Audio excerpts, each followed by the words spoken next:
She was just a waitress, until the billionaire handed her a challenge meant to humiliate her. In front of dozens of high society guests, he pointed to the grand piano and said, "Why don't you play something?" Everyone smirked. The room held its breath. No one expected the shy, silent girl in an apron to sit down and play a piece so emotional, so powerful, that it left the entire room frozen. What they didn't know was that she used to be a piano prodigy, until life shattered her dreams. But that night in a mansion, she didn't belong and everything changed. And what started as an attempt to embarrass her became the beginning of a comeback no one saw coming. Stay with us, because this isn't just a story about music. It's about second chances, silent courage, and the moment a forgotten talent silenced a room full of millionaires. Setting: New York City. Tirwashon, the Evergreen Room, a high-end Manhattan restaurant. Emily Carter tightened her apron, masking the fatigue in her eyes with the practiced grace of someone who'd mastered the art of survival. It was another bustling evening at the Evergreen Room, one of Manhattan's most exclusive fine dining spots where dishes were plated like artwork and waitstaff were expected to glide, not walk. She wasn't there because she loved it. She was there because she had to be. 4 years had passed since her parents' sudden deaths upended everything. Her dreams of becoming a pianist, once so vivid and promising, had vanished beneath layers of grief bills and the responsibility of raising her younger sister Lily. "Did you hear?" Rachel whispered, sliding up beside her with 2 champagne flutes. "Nathaniel Whitmore is dining here tonight." Emily glanced up unimpressed, and Rachel nearly dropped the glasses. "Are you serious?" Nate Whitmore, the billionaire philanthropist who throws 10,000 a plate charity galas. The man's practically royalty in this city. To Emily, rich men were just demanding customers in expensive suits. But when the doors opened and Nate Whitmore stepped inside, the air actually changed. Heads turned. Conversations paused. He wasn't just powerful, he had presence. Tall, refined, and coldly charismatic, he moved like he owned more than just the room. And perhaps he did. To her surprise, Emily was assigned to his table. She approached as calmly as possible, though his eyes followed her with unnerving sharpness. "How long have you worked here?" he asked, sipping red wine. 4 years, sir," she answered, steadying her voice. "You move like someone who's been trained for a stage," he said with a slight smirk. "Not a dining room." Emily froze. That hit too close. Was it that obvious after dessert when the restaurant had begun to empty out? Nate stopped her as she was clearing his plate. "I'm hosting a private gala at my estate this weekend. I'll need additional staff. You should come." He handed her a sleek black business card before she could answer. "The pay is generous. Think about it." She tucked the card into her pocket, thinking she'd throw it out later. But that night in her tiny apartment in Brooklyn, she couldn't stop thinking about it. His words echoed in her mind. "You move like someone trained for the stage." She hadn't touched a piano since the day they sold her childhood home. She'd walked away from it all, sealing her past behind a locked door she never dared to reopen. The next morning, Lily noticed the card. "You're going," Emily shrugged. "It's just another job." "Maybe it's not," Lily said with a hopeful glint in her eye. "Maybe it's the start of something." Emily didn't believe in maybes anymore. Still, that night after her shift, her fingers hovered over her phone longer than she liked to admit, until finally she called the number. A man confirmed her assignment. Formal dress, black attire, arrived by 6 p.m. sharp. Saturday arrived faster than she expected. She stood before the towering gates of Whitmore Estate in the Upper East Side, clutching her coat. A valet opened the door. Crystal chandeliers shimmered through massive windows. Laughter and music spilled out like perfume. Inside, everything felt surreal. Servers in black uniforms glided through halls carrying trays of oysters and caviar. Guests in silk gowns and tailored tuxedos clinked glasses of Dom Perignon. But Emily didn't care about the champagne or the glittering dresses. She cared about the grand piano. There it was, dead center in the ballroom. A magnificent Steinway under a soft spotlight, untouched, gleaming like a relic from another lifetime. She froze. "Emily, we need help with the canapes in the courtyard." Someone barked behind her, snapping her back. But her eyes kept drifting back to the piano. Her fingers twitched. Her heart thudded. Was this fate or a trap? Hours passed. Emily stayed busy, kept her head down, but the piano called to her like a phantom whisper. Then it happened. Whitmore raised his glass and called for attention. "Ladies and gentlemen, I believe the evening is missing something. Music, live music." He looked directly at Emily. "Do we have a volunteer?" Panic surged through her chest. A staff member nudged her. "You know how to play, right? Someone said you were trained." Emily's throat tightened. The room spun. Guests stared. "Say no. Walk away. Run." Instead, she whispered, "I'll try." She walked toward the piano, heart pounding like a war drum. The crowd parted. Doubt flickered in every eye. She sat. The keys glistened like ice under moonlight. "Just touch them," she told herself. Just once. Her fingers hovered. Memories flooded in her mother's humming, the applause from her first recital, the pain of silence ever since. She pressed a key, then another. A gentle nocturne by Chopin emerged, tentative at first, then blooming. The room fell still. Every breath was held. Emily wasn't just playing, she was remembering. When the final note rang out, she lifted her eyes. They weren't judging anymore. They were mesmerized. Then someone clapped. Another stood, and suddenly the room erupted in applause. Whitmore approached slowly, his expression unreadable. "That," he said, pausing to collect his words, "was something I didn't expect." Emily's cheeks flushed. "It was just something I used to know." "No," he said firmly. "That was art." He raised his glass again. To Emily, to raw, rare talent. The applause swelled like a wave crashing over her. She smiled, small, unsure, but real. Would you have accepted the invitation if you were in Emily's place, or walked away?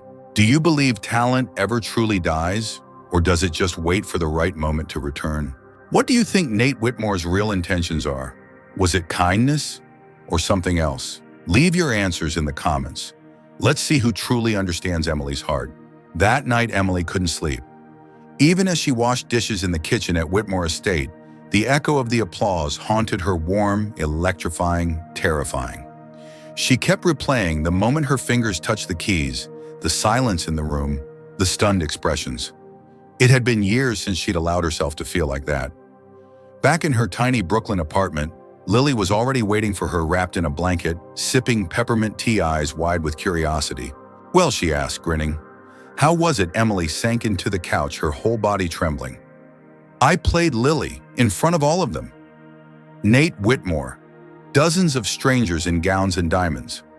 "I played," Lily gasped. "You what?" Emily looked down, almost in disbelief. "It was like I became someone else for a moment. Someone I used to be." Then came the second shock. "He invited me to play again," she whispered. Lily's jaw dropped. "At another party, numbered a private dinner. Just close friends," he said. "He wants me to play, not serve." Emily's voice cracked slightly. "I don't know what he sees in me." Lily leaned forward, eyes shining. "He sees you, Em. The real you. The you I see every day, the one who sacrificed everything for me." Despite her doubts, Emily agreed to perform at Nate Whitmore's intimate dinner a week later. But first, she needed to practice. Badly. The next morning, she took the subway to a place she hadn't dared visit in years, Melody Lane Music Shop. It was dusty, cramped, and smelled like old sheet music and linseed oil. But in the back, in a quiet practice room, was an upright piano with chipped keys and faded pedals.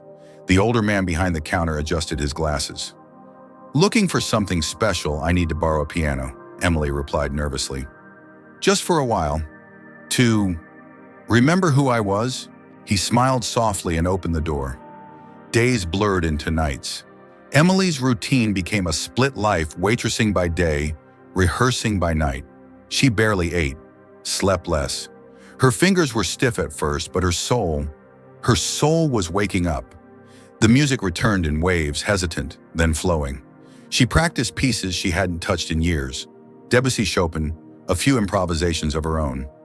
One evening she stayed so long the shop owner had to remind her to go home. "Don't forget," he said gently, "music isn't about perfection, it's about truth." The night of the dinner came quickly. The Whitmore estate looked different this time, quieter, more intimate. The chandeliers were dimmer. A string quartet played softly in the background, replaced halfway through by polite murmurs and the sound of clinking forks. Emily arrived not in uniform, but in a simple white blouse and black skirt. Nate greeted her at the door himself. "I'm glad you came," he said, his voice lower, more sincere than before. In the dining room, a dozen guests sat around a long mahogany table. These weren't socialites. They were artists, gallery owners, writers. People who looked like they could see through pretenses and maybe even see her. When Nate stood to introduce her, Emily felt her knees tremble. "Everyone, this is Emily Carter, a pianist I think you'll be hearing a lot more from very soon." The guests turned, some curious, others politely expectant. But this time, Emily didn't panic. She had practiced. She was ready. She sat at the piano and began a nocturne, soft-flowing, melancholic. Then she let her hands drift into something new. A piece of her own, something she had composed late at night in the music shop, full of hesitation and hope. It wasn't just music. It was her story. She poured into the keys every sacrifice, every doubt. Every night she cried in silence after Lily had fallen asleep. The music told of loss and rebirth. When the final note faded, the room was still. Then came the applause, slow, reverent, building like a wave. A woman with silver hair had tears in her eyes. A man in a navy suit nodded deeply. Someone whispered, "That wasn't just a performance. It was a confession." Emily stood, hands trembling. Nate met her with a glass of wine. That, he said, smiling, was exactly what this world needs. But before she could respond, a graceful woman in a dark green dress approached. "I'm Dr. Evelyn Brooks," she said, "director of the New York Academy of Music." She handed Emily a card. "If you ever want to teach or need a place to grow, my door's open." Emily blinked, stunned, and then another man stepped up. "Charles Bennett," he said, "I curate performance series around the city. If you're interested, I'd love to feature you." Emily's heart raced. She could barely respond. The door she'd slammed shut years ago was now wide open. Back at home, Lily jumped to her feet the moment Emily walked in. "How'd it go?" Emily handed her the 2 business cards. Lily's eyes went wide. "Oh my God, Emily." "I don't know," Emily said softly. "I don't know if I can do this. What if I'm not good enough? What if I fail in front of all those people?" Lily reached out, took her sister's hands in hers, and said the words that mattered most. "You already proved you can. The only thing stopping you now is fear. If you were Emily, would you take the leap or stay safe in the life you've built? Drop your thoughts in the comments. Would you chase the dream, even if it meant risking everything?" The days after the private dinner blurred into a whirlwind of possibilities. Emily Carter now found herself staring at the 2 business cards, still lying on the kitchen table, one from Dr. Evelyn Brooks, director of the New York Academy of Music, and the other from Charles Bennett, a well-known cultural event curator. They felt like golden keys, but they also came with pressure and fear. She'd built a life based on survival. She didn't know how to live for herself. At the restaurant, things had changed.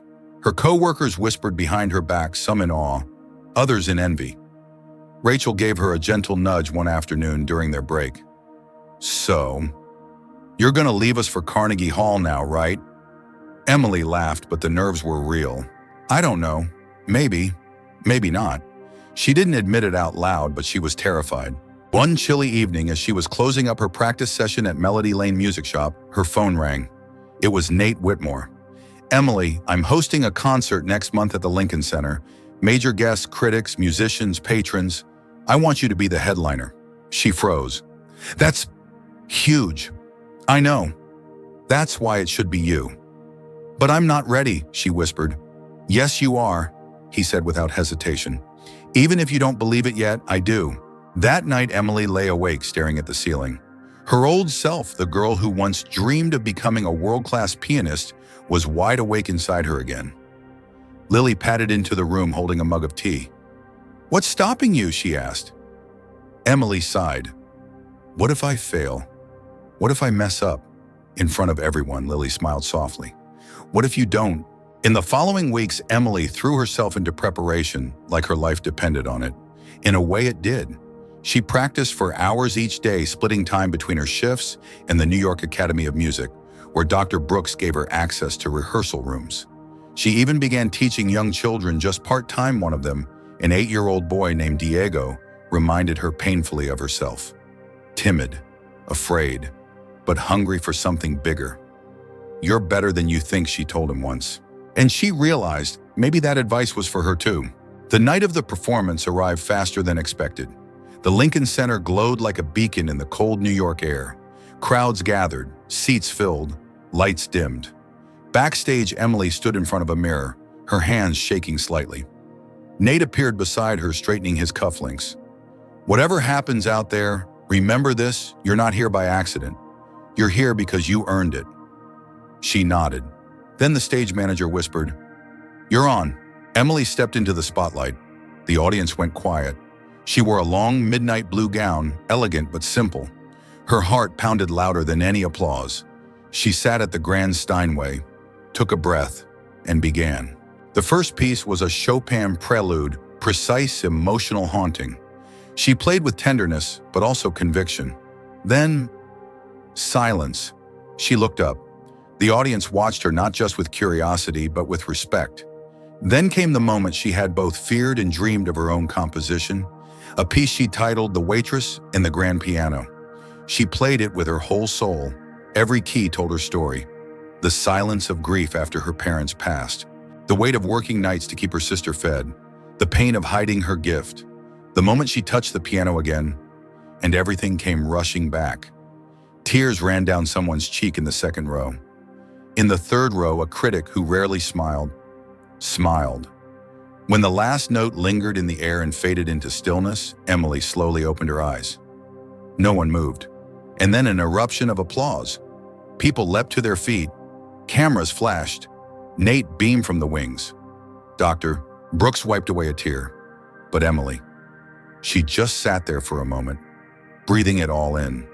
This time it wasn't fear she felt. It was peace. Weeks passed, and Emily's life changed completely. She began teaching full-time at the academy.